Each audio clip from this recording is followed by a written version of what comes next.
செப்பனாயிட்ட கொடுத்திருந்து அந்த திறவுகோல் கையில இருந்த என்னெல்லாம் இருக்குன்னு பாருங்க. தகப்பன் பதவி.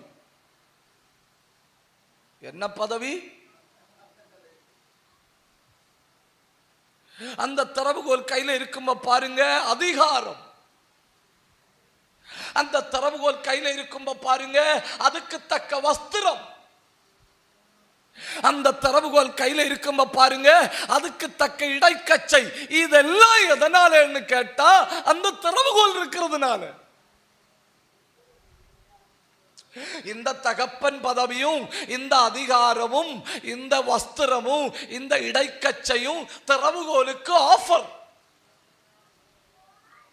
திறவுகோல் கையில வச்சிருக்கிறவனுக்கு இது 4 கண்டிப்பா உண்டு.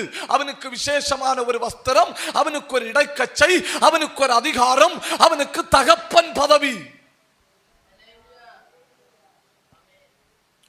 அவனுக்கு புரியல என்ன இவ்வளவு பெரிய வாய்ப்பை எனக்கு தந்திருக்கிறார். அவனுக்கு புரியல லட்சக்கணக்கில் ஜனங்கள் காத்திருந்து கிடைக்காமல் போகிற வாய்ப்பை எனக்கு தந்திருக்கிறார்னு அவனுக்கு புரியல. கர்த்தர் என்ன பண்ணார் தெரியுமா? பார்த்துட்டே இருந்தாரு. யார் மேல வைக்கலாம், யார் மேல வைக்கலாம், யார் மேல வைக்கலாம். புரிஞ்சவங்க கை தட்டணும். யார் மேல வைக்கலாம், யார் மேல வைக்கலாம், யார் மேல வைக்கலாம். கர்த்தர் பார்த்து கொண்டிருந்தார்.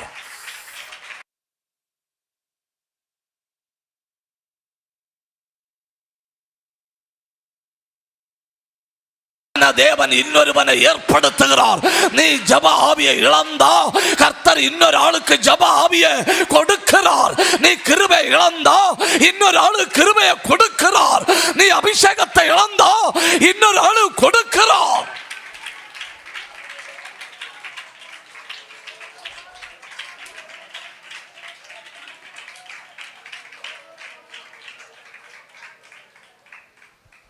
வார்க்கச்சை இடைக்கச்சை இருக்கு, வஸ்திரம் இருக்கு, அதிகாரம் இருக்கு, தகப்பன் பதவி இருக்கு. திறக்கணுங்கிற மனசு மட்டும் இல்லை. எது மட்டும் இல்லை? திறக்கணுங்கிற மனசு மட்டும் இல்லை. 30 லட்சம் புருஷர்கள் உட்பட்ட இஸ்ரவேல் ஜனத்துக்குள்ள கர்த்தர் தேடினாரு. யாரு கொடுக்கலான்னு கர்த்தர் தேடினப்போ கர்த்தர் ஒருவனை கண்டுபிடித்தார். அவன் யார் தெரியுமா? இல்கியாவின் குமாரனாகிய எலியாக்கீமை நான் அழைத்து தாவீதின் வீட்டின் திறவுகோலை அவன் தோளில வைப்பேன். மிகப்பெரிய இழப்பை சந்தித்த ஆள் யார் தெரியுமா? செப்னா.